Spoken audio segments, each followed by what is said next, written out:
Bueno, Aristóteles nació en el año 384 a.C. En Astagira.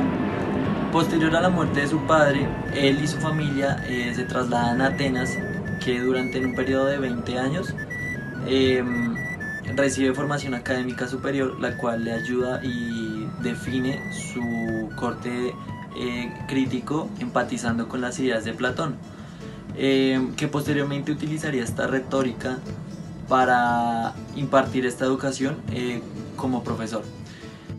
En el año 347, posterior a la muerte de Platón, Aristóteles decide marcharse de Atenas con su familia y discípulos para estructurar, confeccionar y establecer los principios básicos de su filosofía, que esta pues básicamente tendría un corte empírico y bueno, pues a su vez, en este mismo periodo de tiempo, el rey Felipe II de Macedonia contacta a Aristóteles y posteriormente lo designa como el maestro de su hijo Alejandro, que posteriormente en la historia es conocido como Alejandro Magno. Bueno, sobre el año 336 o 335, Aristóteles decide volver a Atenas para la formación de lo que él denominaría como Liceo, que se contrapone un poco a las antiguas gimnasios atenienses. ¿Por qué? Porque este en principio era gratuito y también era público, y también por su corte, por los enfoques de la educación que tiene. Mientras los antiguos gimnasios atenienses tenían un enfoque hacia la matemática y el arte de la discusión, este iba un poco más enfocado hacia la educación sistemática, bueno, para que todas las personas recibieran la educación que estos merecían. Al morir Alejandro Magno en el año 323 a.C., esto genera en Atenas una reacción violenta anti-Macedonia. Bueno, esto obviamente genera conmoción, puesto que primero Alejandro Magno muere de 33 años, obviamente muy joven, y que también genera conmoción por la poca estabilidad que tenía su gran imperio que hasta la muerte de Alejandro estaba muy bien establecido, pero que luego de unas luchas entre generales terminó repartiéndose a lo que se conoce como estados helenísticos. En esta lucha de saber quién tenía el poder, quiénes no, las esposas y los hijos de Alejandro Magno resultaron asesinados por esta disputa de poderes. Aristóteles Aristóteles en este mismo periodo de tiempo decía abandonar Atenas porque se le culpó de impiedad, y un año después muere en Calcis.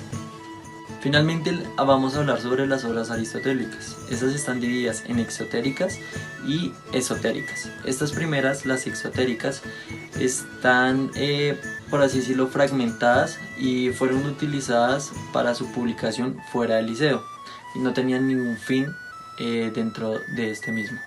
Las segundas, en cambio, se han legado una parte sustancial al tratarse de aquellos textos que se utilizaron dentro del liceo, pues por sus diversas temáticas.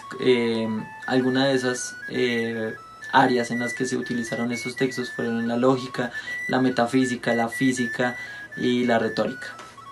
Ahora vamos a continuar con lo que fue las ideas políticas de Aristóteles. Vamos a ver el contexto histórico, el ideal político de Aristóteles, la mejor forma de gobierno, cómo se dio ese desarrollo y pues bueno, todo lo que conlleva esto, ¿no?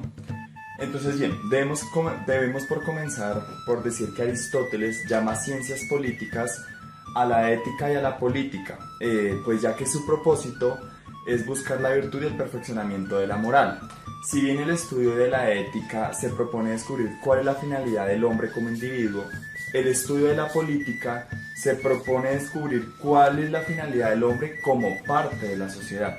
Y lo primero que hace Aristóteles es examinar la definición de ciudad y sus orígenes. Aristóteles decía que la ciudad es una asociación de personas libres e iguales que comparten intereses en común. Además que la primera forma de asociación fue la familia, producto de la satisfacción de necesidades cotidianas.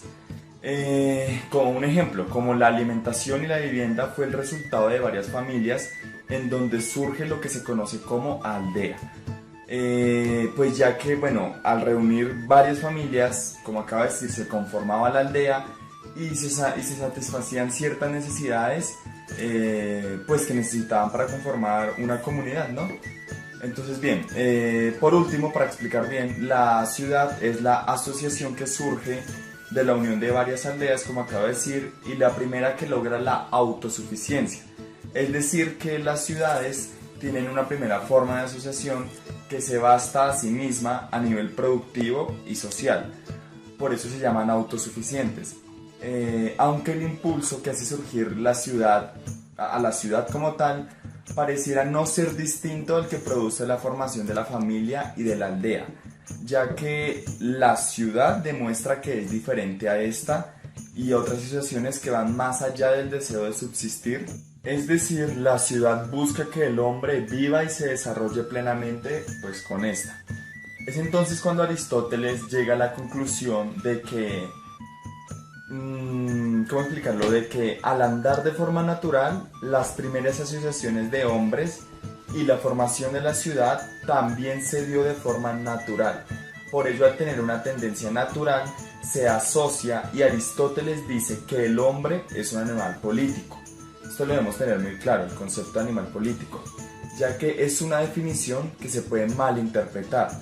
Por eso es importante, como dije anteriormente, dejar en claro que cuando Aristóteles se refiere al hombre como un animal político, no quiere decir que los hombres se quieran dedicar a la actividad política. O sea, al decir que el hombre es un animal político, no se está diciendo que como tal vaya a ser un político. Lo que quiere decir es que el hombre es sociable en su forma natural y se congrega en grupos más numerosos que la familia. Y se esfuerzan por vivir juntos.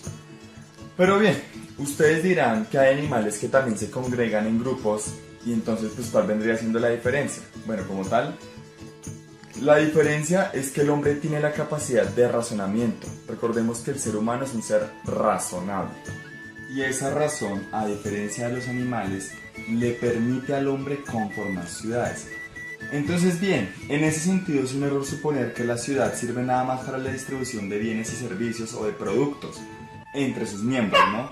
Ya que, bueno, la ciudad es una asociación de hombres que comparten una percepción de lo que es una vida buena y justa, ya que el hombre es un animal político porque piensa y reflexiona acerca de lo que es bueno y malo, pues para él y para los demás, ¿no? Por esa razón, solo en la ciudad el hombre puede desarrollar su plena felicidad. Entonces, bien, al terminar lo referente a la ciudad del animal político, Aristóteles analiza también la naturaleza de la ciudadanía y los tipos de regímenes que vamos a ver más adelante. Ya entrando en ese tema, para Aristóteles no a todos se consideran ciudadanos solo por el hecho de vivir en la ciudad. Para eso habían ciertos requisitos. Como tal, para ser ciudadano, primeramente era necesario haber nacido dentro de la ciudad. Y lo segundo, y más importante para Aristóteles, era participar en las decisiones de los asuntos públicos. Es decir, formar parte de las asambleas que legislaran aquello que era en pro de la ciudadanía y de la ciudad. Para ello, el miembro de una ciudad conquistada, no podía ser ciudadano, ni tampoco los extranjeros, ni los esclavos, ni las mujeres. En el caso de los regímenes se refiere a la clase política dominante, ya que es importante decir que los regímenes reflejan las relaciones de autoridad y subordinación entre las diversas partes, pues que integran la ciudad, ¿no? La forma en que Aristóteles nos presenta las formas de regímenes, ya sean sistematizadas o fáciles de comprender, es entendiendo que, primero, el gobierno puede ser ejercido por un solo hombre o unos pocos hombres, y pues la gran mayoría pues son hombres. Y segundo, quién o quienes gobiernan pueden hacerlo en su conjunto o exclusivamente pensando en su propio interés, ¿no? Entonces, bueno, como para desarrollar más la idea, Aristóteles nos presenta 3 formas de gobiernos y pues cada una de ellas tiene como 2 vertientes. Como tal, en conclusión, hay como 6 tipos de formas de regímenes, pero bueno, vamos a ver como los más importantes. La primera es la monarquía, que es la forma correcta del gobierno de un solo hombre. mientras pues que la tiranía se da en su forma corrompida. Vamos con la aristocracia, que es la forma correcta del gobierno de unos pocos. Pero pues digamos que al desviarse esta aristocracia se puede convertir en lo que se conoce como la oligarquía. Entonces bien, en el caso del gobierno de la mayoría, su forma correcta es la república, mientras que su forma incorrecta viene siendo la democracia. Para dejar más claro el concepto de república, república puede entenderse como el gobierno de la mayoría, pero a través de las leyes. La finalidad de este régimen es consolidar el bien común de la ciudad, siempre respetando las normas jurídicas. Su forma corrompida, la democracia, también tiene leyes, pero en el papel, porque realmente en la realidad no necesariamente se cumplen, que es como lo vemos hoy en día con nuestras democracias representativas, que una cosa es el papel y otra cosa es lo que ejercen nuestros gobernantes. Entonces bien, el discurso democrático está más enfocado en resolver las demandas a las personas en situación de pobreza que en consolidar el bien común de toda la ciudad. Para Aristóteles, es la cuestión de la democracia es que lejos de atender verdaderamente las necesidades de las clases vulnerables, cae más en la demagogia, en las promesas vacías y carentes de compromiso, que vuelvo y digo, lo podemos ver con nuestras democracias actuales. Bien, ya explicando estos tipos de regímenes, lo que sigue ahora es ver cuál le gustaba más a Aristóteles. Pues bien, como solo habían 3 formas de gobernar, él se pregunta pues que qué hubiera sido lo mejor, ¿no? Si el gobierno del mejor hombre, es decir, la monarquía, o el de los mejores hombres, es decir, la aristocracia, o el gobierno de la mayoría a través de leyes, o por medio de la república. Entonces bien, Aristóteles llega a la conclusión de que ni la monarquía ni la aristocracia son mejores que la república. La razón es que a diferencia del hombre, la ley está libre de pasiones y apetitos, ya que cabe recordar que en la ética nicomaníaca, Aristóteles dice que el hombre es virtuoso y es aquel que domina sus pasiones, así como con su razón. Pero bueno, claramente esto no siempre ocurre así y también lo podemos ver pues actualmente, ¿no? Porque Aristóteles decía que el hombre puede llegar a o sea, si el hombre llega a ser gobernante, se puede pervertir en el sentido de que se deje llevar más por sus pasiones que por la ley y por la razón. Y esto claramente puede afectar pues, la diferente forma que gobierno que se esté ejerciendo, sea la democracia, la aristocracia o la monarquía. Entonces, pues es eso, ¿no? Como que realmente mirar qué tan pasional puede ser un gobernante. Ya siguiendo con los regímenes, Aristóteles se inclina mucho más hacia la república, aunque también reconoce que la monarquía es como el régimen apropiado para ciertas clases de sociedades, sobre todo las que apenas se están erigiendo, o sea, las que apenas están como comenzando a conformarse. Otra de las razones es que la república es el régimen que más valora a la clase media. Esto también es importante porque Aristóteles le da un valor mayor a la clase media que a cualquier otra clase, ya sea la alta o la baja. Esto se debe a que quienes tienen una cantidad moderada de propiedades,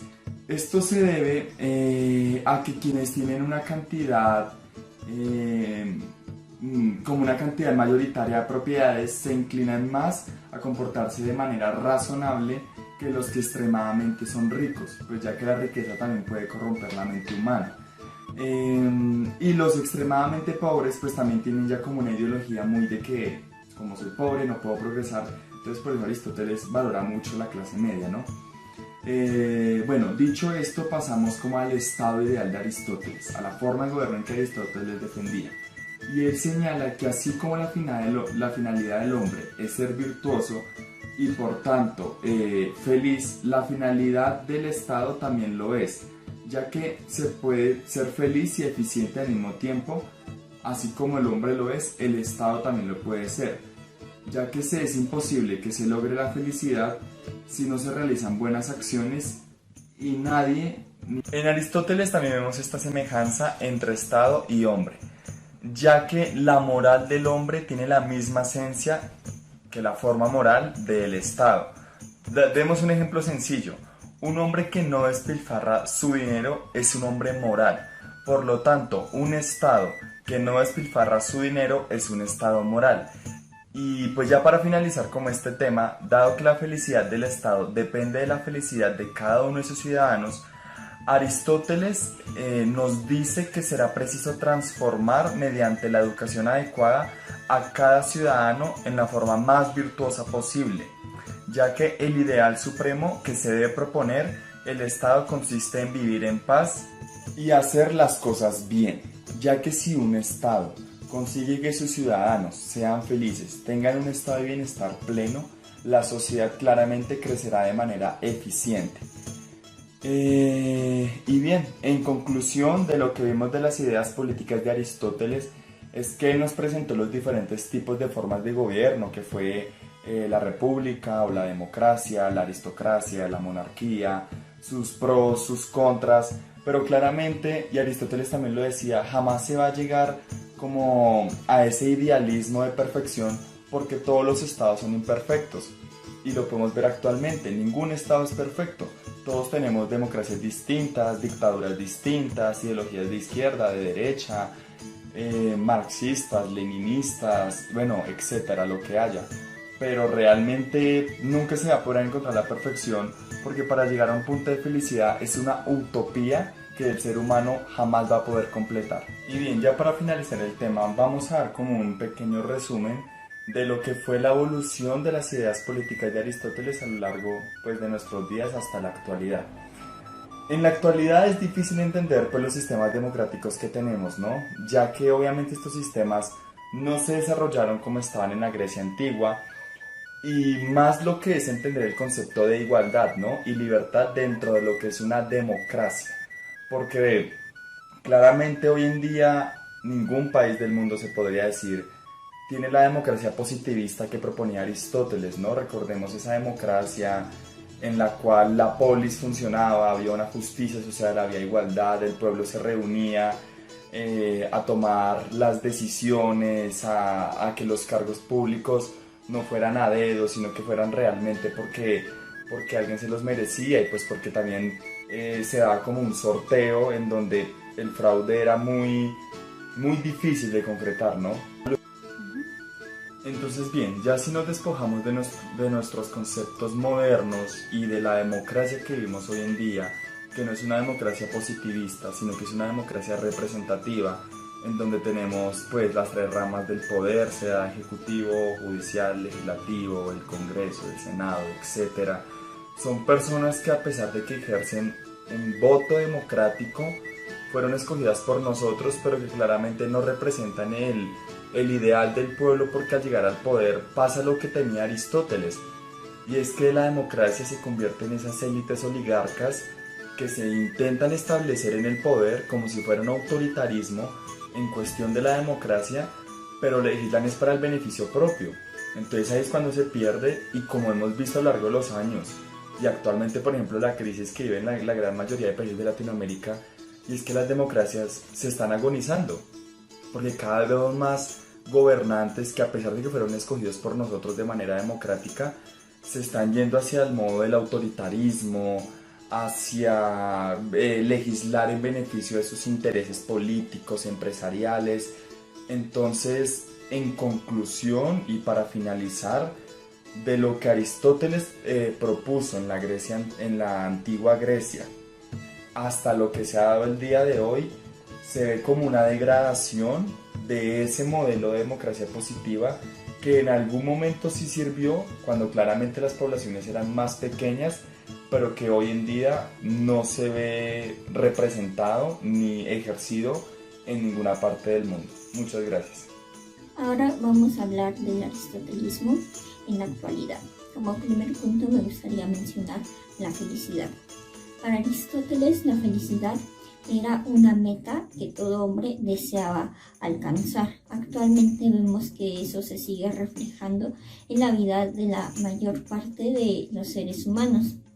Asimismo, veía a la felicidad como una virtud, puesto que un hombre que es feliz iba a hacer buenas obras y esto iba a ser beneficioso para la sociedad. Esto se puede ver reflejado en el día a día, puesto que las leyes nos hacen que actuemos bien y cuando actuamos mal somos encarcelados, y mucho se nos habla de que la cárcel es como un ambiente feo, muy pesado, donde las personas no son felices. Y como segundo punto, me gustaría resaltar que el ser humano estaba conformado para Aristóteles por cuerpo y alma. Esto es una idea que sigue muy marcada. De hecho, se dice que cuando el ser humano muere, se le resta su peso 21 gramos, que supuestamente son de su alma.